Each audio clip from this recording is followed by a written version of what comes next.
Hello and welcome to On Point. I'm Kartikeya Sharma. Today we have 3 on points lined up for you. In On Point 1, we discuss the renewed Israel-Iran escalation as the fragile ceasefire comes under severe strain. 100 days into the conflict, is West Asia once again sliding towards a wider regional war?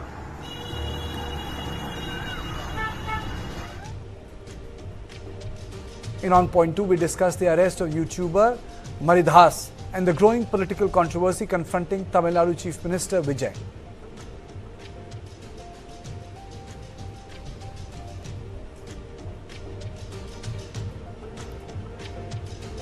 In On Point 3, we discuss Bangladesh's growing challenge in protecting Hindu community as hardliners threaten to demolish Hindu idols.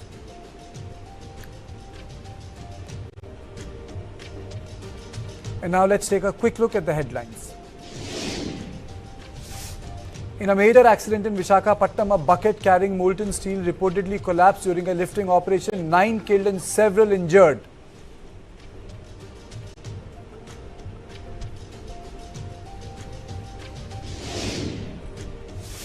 TMC faces major setback as 20 rebels MPs back NDA in Lok Sabha. Kakoli Ghosh writes to Speaker formally conveying the decision.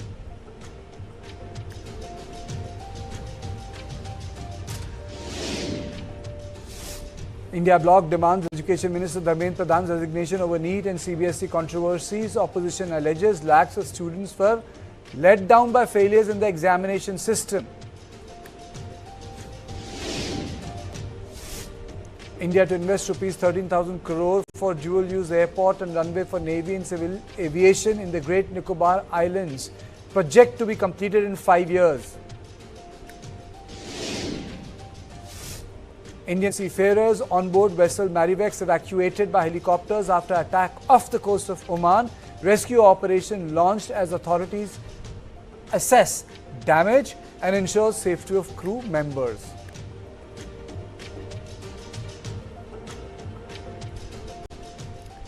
Just when it appeared that the Iran conflict was being contained, the West Asia is once again staring at the prospect of renewed conflict. 100 days after the conflict began, the fragile ceasefire that came into effect in April is now under severe strain. Overnight, Israel launched strikes across multiple locations inside Iran, including a petrochemical facility in Khuzestan province. Iran responded with missile attacks targeting Israeli military installations, claiming it struck 2 military bases as part of what it called Operation Victory. Explosions were reported in both countries, their defense systems were activated, and once again the region found itself on the edge. What makes this escalation particularly significant is Tehran's latest accusation against Washington. Iran says the United States bears direct responsibility for repeated ceasefire violations and claims Israel does not undertake major military operations without American approval. Iran's foreign ministry says the latest attack have further damaged an already fragile diplomatic process with Washington and deepened Tehran's mistrust of the United States. Iran's Revolutionary Guards have also accused Israel of crossing a red line by targeting oil and energy infrastructure. In response, Tehran says it struck a petrochemical facility in Haifa and has warned that any future attack on energy sites could have serious consequences not just for the region but for the global economy. America has direct responsibility in any action that the Zionist regime carries out in relation to violation of regional peace and security against Iran. The Director General of the International Atomic Energy Agency is going to pursue this completely biased, unprofessional and political approach towards Iran's nuclear issue. The Iranian terror regime had made a grave mistake when, yet again, it chose terror. The regime is trying to create a new equation when it carries out direct fire into our territory in response to IDF attacks in the Dayaya. We will not allow it. We attacked in the Dayaya following the non-stop Hezbollah fire towards northern Israeli communities. The IDF will continue to operate across all of Lebanon and will deepen the hit to the Hezbollah terror organization. We will not allow fire toward the citizens of the State of Israel to continue. We are prepared for the possibility of further firing towards us. Adding to the uncertainty, Yemen's Houthi rebels have also entered the picture, firing towards Israel and threatening shipping linked to Israeli interests in the Red Sea. That means the conflict is no longer confined to Israel and Iran alone. The risk of multiple fronts reopening across the region is growing. Meanwhile, Trump insisted that a peace agreement with Iran remains within reach despite renewed missile attacks. The US president also dismissed suggestions that Israel's actions could dictate the course of negotiations.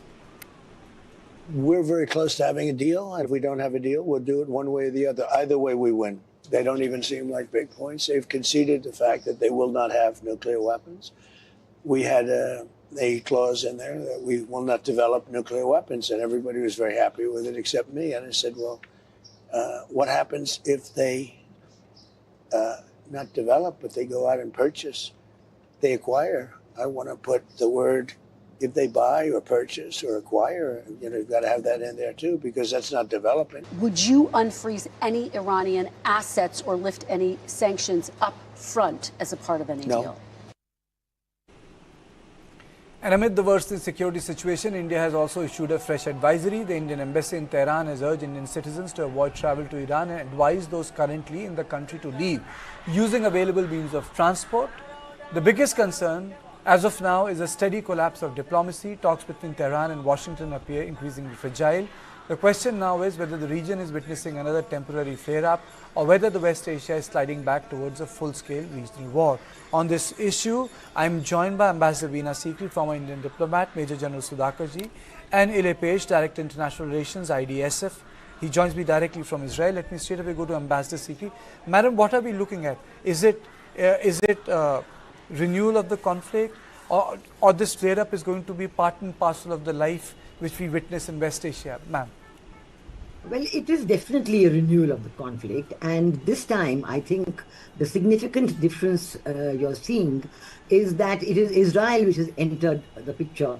All these weeks and days when after the fragile ceasefire came into being, you had American attempts. You had Americans hitting out at various sites in Tehran, in Iran. But now it is a direct conflict between.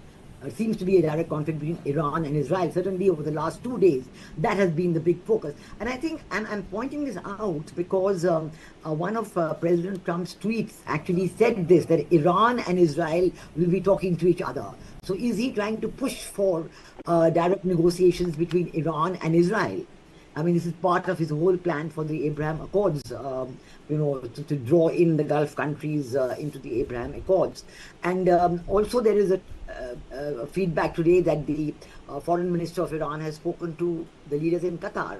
So is Qatar going to come back into the negotiations in some way? It is a very, very difficult moment, and I think it has made the ceasefire extremely fragile. I think the possibility of closing the Bab el-Mandeb Straits, that has come up, and the Houthis in Yemen have announced today that they're not going to allow any Israeli vehicles, ships, any Israeli passage through the Bab el-Mandeb Strait, through the Red Sea. So this is another complication about holding up the Bab el-Mandeb Strait, whether the Houthis are going to be in a position to do this or whether they're going to be assisted by Iran on this. This is yet to be seen. But certainly the widening of the conflict is very much in evidence. And, President Trump pushing for direct talks between Iran and Israel is certainly a new one. Okay. Opening comments from General Sudhakarji, sir. Bab el-Mandeb, as Ambassador Sikri said, that they are going to close it. It means that another 10% of the oil gets affected. It becomes sort of a, out of 100, roughly 22% of the oil trade gets affected if that comes into effect.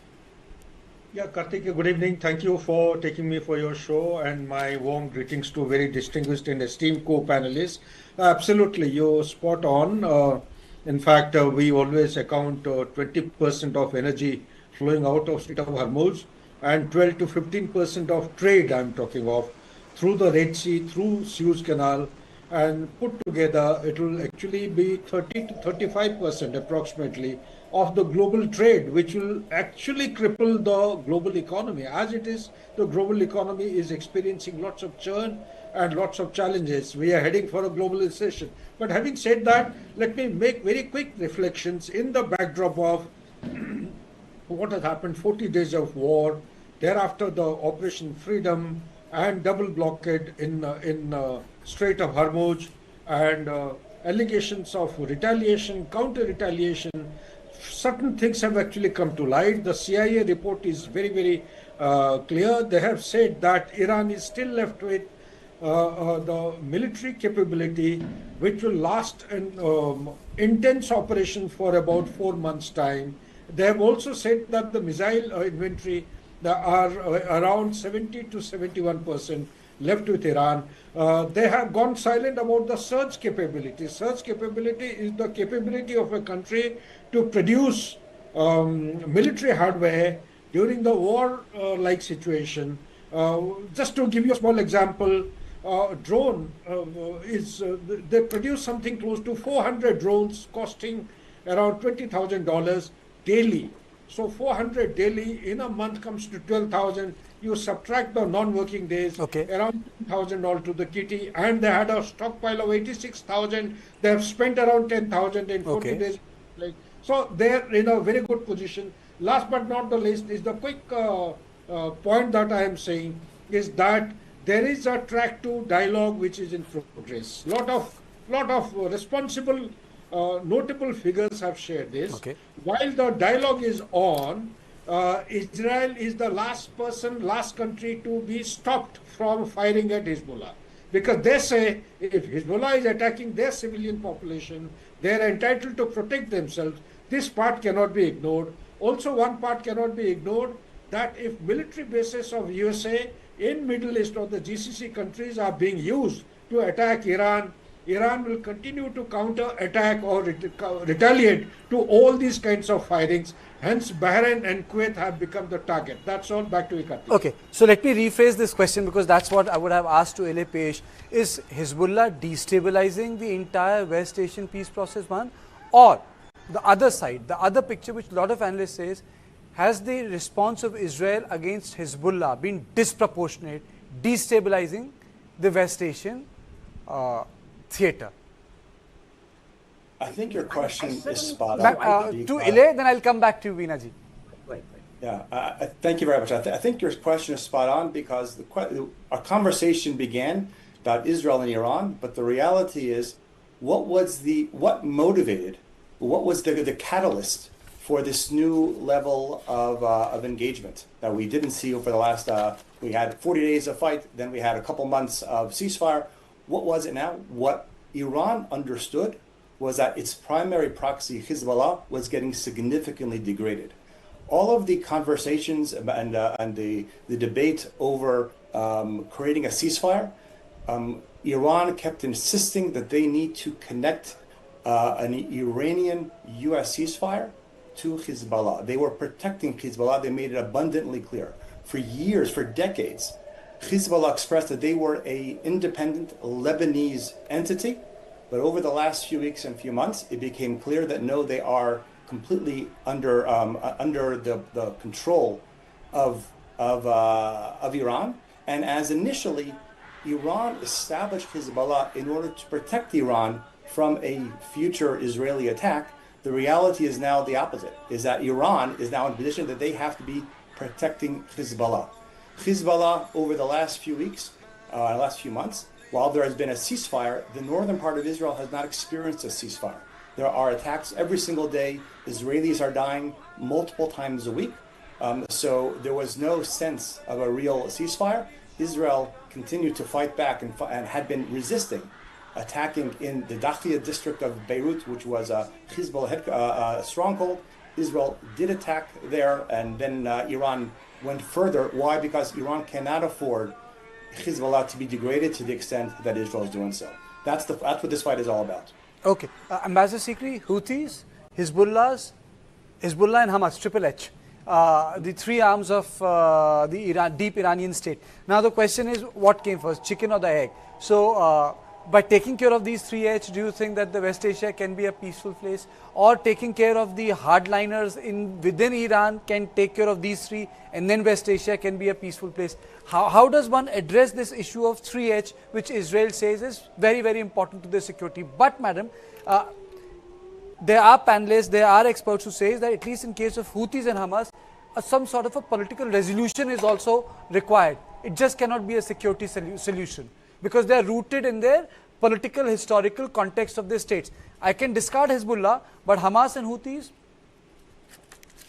Well, this is the whole question. I agree with you that these three Hezbollah, Houthi, and Hamas have indeed been playing a critical role, and they have to be taken into account when you're talking about the peace deal. Iran had very emphatically insisted that the situation of Hezbollah in Lebanon has to be part and parcel of the peace deal, and it is quite clear that the continuing Israeli attacks on Lebanon, on Hezbollah targets, they say, but the expansion into Lebanon has been a big problem for Lebanon as well, and certainly for the government of Iran as well.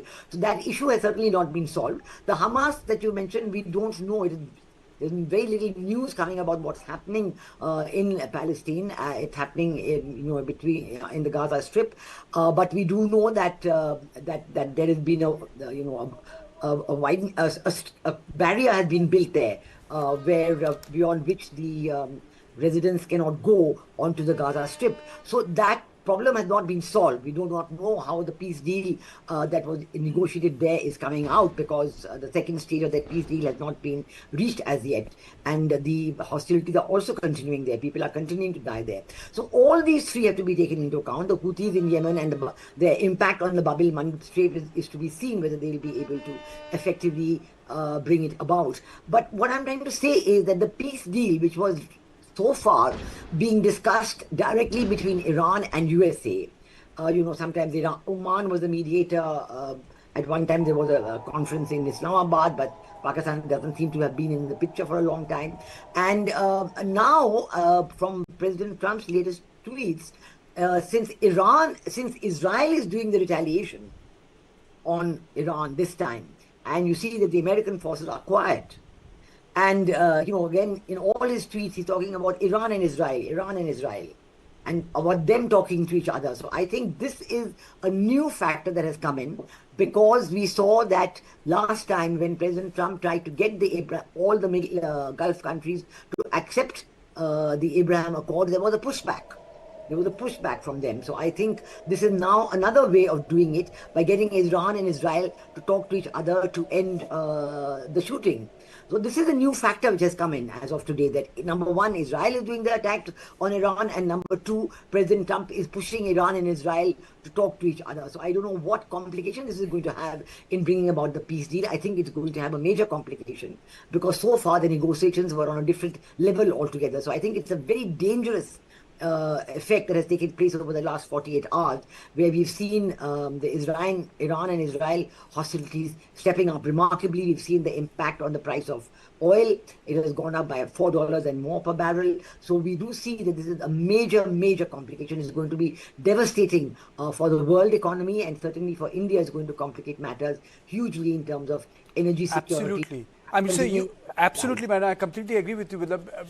At least in the Indian context, the sort of impact, despite the great protection which is right there in place, it's having on the unemployment. It's not visible, but there are people you encounter who are losing their jobs on spot because of downsizing.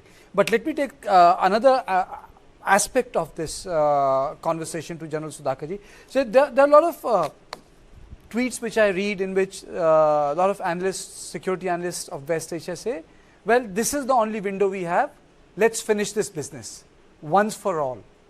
Let's do it. We will not get this opportunity. We have hit Iran hard. Let's hit Houthis hard. Let's hit Hezbollah hard. We have almost decimated Hamas. Is it a workable sort of approach? Let's finish it this time. Like what if? A lot of people talk about, what if of India-Pakistan war of 60s? What if of 1971? Karthike, short answer to your question is that the conflict in West Asia is mired with a lot of complexity. One issue is hidden by the second, there are layers of issues. History overtakes the geography, therefore no issue can be ignored. On one hand, we keep calling Iran as a terrorist and a rogue state, but if you go back in timeline and join the dots, you find they had a justification to nationalize their oil rigs and the oil companies. They had a justification to do A, B, C, D. By no means am I trying to say that I am siding with onto the side of the Iran or pro-terrorists, but I'm trying to present a fact that whatever is happening today has a cause and an effect loop. It is called a causal loop. But coming straight to your question, finishing it, yes, optimism must be there. But along with the optimism, actually there is a requirement of realism. The realism actually, it throws up so many invisible issues. The flamboyance of Donald Trump and his transactional behavior are not cut out for very serious, meaningful, substantive peace efforts. And take your mind back, you are well read, and take your mind back to 1978. You had Camp David Accord. It was virtually collapsing. But a non-issue turned out to be a force multiplier, and that's how the Sinai Peninsula is experiencing peace and stability today. You never know which thing is going to work in what manner. So let's give it a chance. Let's hope and pray that Donald Trump, for a change, takes up the issue with the seriousness and with due gravity, and takes the issue not in a kinetic, violent manner. Diplomacy and dialogue will predominate every other effort. There is nothing which is going to bring about peace. Enough of kinetic and military means has been used, and the US and the Israeli forces are down to the 1/3 of their stockpile of reserve, and so is Iran. Although CIA has given a data sheet that they are still left with 4 months of combat residual capability, still Iran is actually, I would say, scorching under the heat of turbulent economic challenges. So therefore, peace wished to be restored by diplomacy and dialogue, something on the lines of Camp David 1978, not the 2001. Back to you. If wishes were horses, I really don't know if Camp David is really possible, General. But let me, but LA, how long and how deep Israel is willing to go inside Lebanon? If there is a little bit of recall in context of 1980s, Israel had to come back. It understood that they became very, very vulnerable when they were inside South Lebanon. They pulled back. So how long will Israel sustain operations inside Lebanon? How long and how deep will it go? Earlier it was only the Litani River. I think Israel is way beyond the Litani River now. Yes, Israel is definitely on the other side of the Litani bank, the bank of the Litani River, certainly, and has moved a couple kilometers in some cases from the Litani. But the reality is that what Israel is doing right now, what is different than in the past, is that Israel has a partner, a very weak partner in the Lebanese army and the Lebanese government, which absolutely sees Hezbollah as a threat to Lebanon. And they see Hezbollah as an Iranian influence in Lebanon. That wasn't the case 20, 30 years ago. That is the case now. And Israel is communicating directly with Lebanon, both at the diplomatic level and to a certain extent indirectly through at the military level, to ensure that we are degrading Hezbollah with the goal that Lebanese army and the Lebanese government can take care of it. This is exactly what Iran is petrified about, that they will lose their proxy Hezbollah. And frankly, I will say what a lot of the other element that Iran is trying to do is Iran is fighting for the hearts and minds in West Asia, in the Gulf countries, to say your relationship with the United States is painful, should be painful to you. And they're trying to create friction so that they will want to leave the US and come and work more with Iran. And that is exactly what they are trying to do. That's what this fight is about. It's not so much about Israel. So you have to decide, are you going to be with the US and with Israel, or are you going to be with Iran? And Iran is trying to make it extremely painful, very difficult for those countries, which explains why President Trump as often is saying that Israel should stop doing things. He's saying it just for ears and for publicity in those Gulf countries. But the coordination with Israel, between the US and Israel, remains very strong, very effective, and we both have the same goal of degrading the Iran and eliminating Hezbollah. Okay, Ambassador Sikri, what's your assessment? The sort of the tweets that have come out from President Donald Trump, the stories that are being planted in the Western press. Do you think it's only for the public consumption, for the traditional media, or the difference of opinion between him and Benjamin Netanyahu? Is it for real, or is it just for public consumption? Because when it comes to the action part, both of them are together. when it comes to tweets and articles and those scoops, then as if, they are not talking to each other. They mirror a different reality, ma'am. But what is your assessment? Well, I think the main thing that is very clear is that what is happening in the Middle East, in the Gulf, is extremely unpopular with the people of the USA. The people of the USA, including increasingly members of the Republican Party, they are opposing the hostilities in the Middle East. They want an end to the war. They do not want any more forever wars, and they want completely that America should not be involved in these kind of hostilities in the Middle East and in the Gulf or anywhere else. Now, to combat that, at all points, we know that President Trump has been, saying that I'm having a peace. That's why he did, even when the 60 days limit was over and he was supposed to report to Congress, he said, oh, now I've got a ceasefire in place, so I don't have to report to you at all. So that ceasefire, we know, is very fragile. We also know that the naval blockade of America by America took place after the ceasefire came into effect, and the naval blockade in itself is an act of war. So I think this problem is there, that President Trump is trying to show to his people in America, because of their own the distinct unpopularity, increasing unpopularity of the war, that he's doing something to bring a peace. But I think today's and yesterday's impact of passing the baton on to Israel to conduct these attacks on Iran, this will be used as something to say that America is no longer involved, and this is Iran and Israel who are fighting it out. So this is a huge complication, and I do not know how these talks can proceed, or whether it will be no talks at all and then everybody is going to be firing at each other. I think this is a very, very major development, and how it's going to work out is not clear at all. General, doesn't it prove that old saying correct, that you can always start a war, but you can never predict the outcomes? Very well said, Karthikeya. Thank you for giving me the last round and last chance. Yes, you have a point. But by and by, if you realize, the center of gravity of West Asia is gravitating to one single point. That is Hezbollah. Whether you accept it or not. Hezbollah needs to be understood. This is in reference to what you have just said, the outcome. The outcome will be positive and it will be productive towards lasting peace, provided we are able to resolve the Hezbollah issue. As per my understanding, to understand Hezbollah, there is a political angle, there is a religious angle, and there is a military angle. And therefore, all the three spheres or the components have to be addressed in a holistic manner. Only then there will be lasting peace, as per my understanding. I may be wrong. We have many learned co-panelists. They will have pearls of wisdom to share. Absolutely. Thank you, Ile. I would have given you the last word, but I've really run short of time, so I really apologize for that. And thank you, Ambassador Sikri, and thank you, General Sudhakarji, for joining me. This is all time I had for my On Point 1. But after the break, when I come back, we have On Point 2, and On Point 2, we'll discuss the arrest of the YouTuber Maridas and the growing political controversy confronting Vijay.